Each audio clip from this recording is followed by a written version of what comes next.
2 Kings 17, Hoshea of Israel. In the 12th year of Ahaz, king of Judah, Hoshea son of Elah became king of Israel.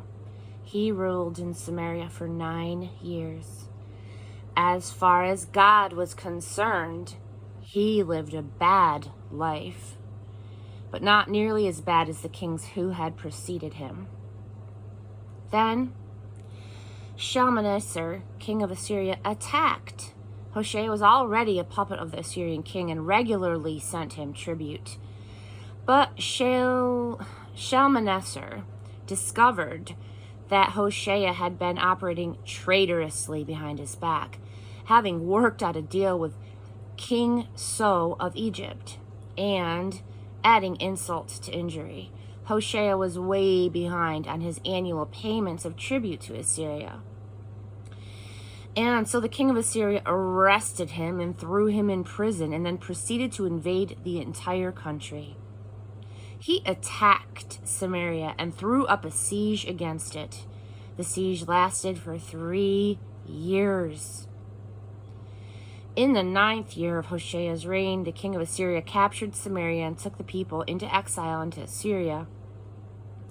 He relocated them in Halah, in Gozan along the Habor River, and in the towns of the Medes. The exile came about because of sin. The children of Israel sinned against God, their God, who had delivered them from Egypt and the brutal oppression of Pharaoh, king of Egypt. They took up with other gods. They fell in with the ways of life of the pagan nations that God had chased off. And they went along with whatever their kings did. They did all kinds of things on the sly, things offensive to their God.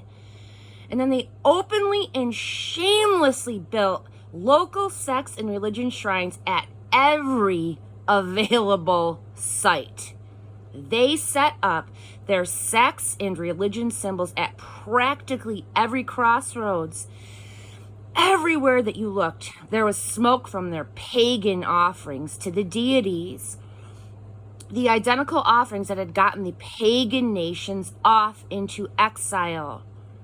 They had accumulated a long list of evil actions, and God was fed up.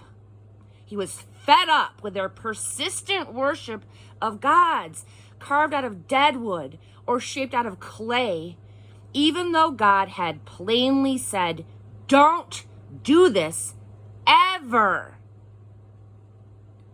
Amen. God had taken a stand against Israel and Judah, speaking clearly through countless holy prophets and seers time and time again. Turn away from your evil way of life. Do what I tell you and have been telling you in the revelation that I gave your ancestors, and of which I have kept reminding you ever since through my servants and my prophets. But they wouldn't listen. If anything, they were even more bullheaded than their stubborn ancestors, if that's even possible. They were contemptuous of his instructions, the solemn and holy covenant that he had made with their ancestors, and of his repeated reminders and warnings. They had lived a nothing life, and they had become nothings, just like the pagan peoples all around them. They were well warned. God said, "Don't," but they did it anyway. They threw out everything that God, their God, had told them and replaced him with 2 statue gods shaped like bull calves, and then a phallic pole for the whore goddess Asherah. They worshipped cosmic forces, sky gods and goddesses, and they frequented the sex and religion shrines of Baal. They even sank so low as to offer their own sons and daughters as sacrificial burnt offerings. They indulged in all of the black arts of magic and sorcery. In short, they prostituted themselves to every kind of evil available to them. And God had had enough.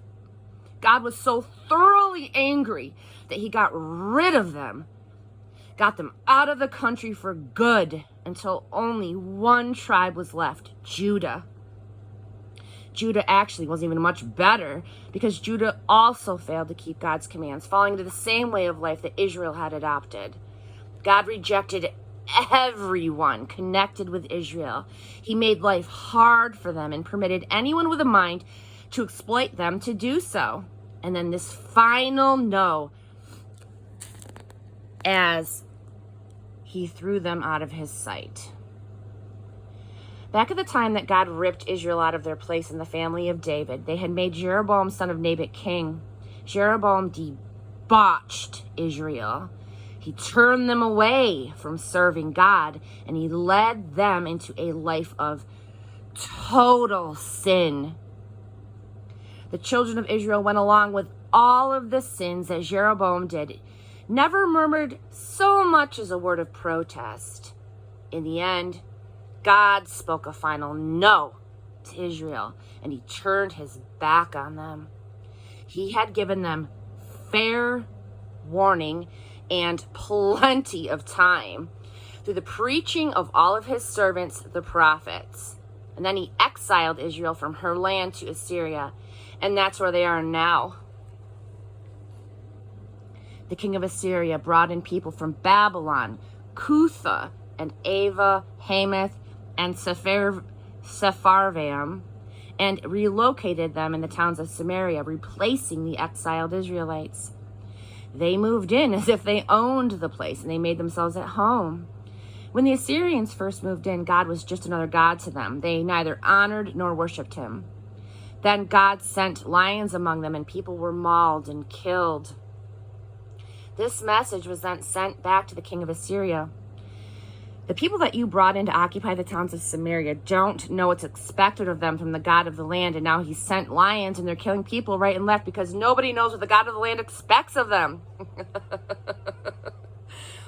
The king of Assyria ordered, send back some priests who were taken into exile from there. They can go back and live there and instruct the people in what the God of the land expects of them.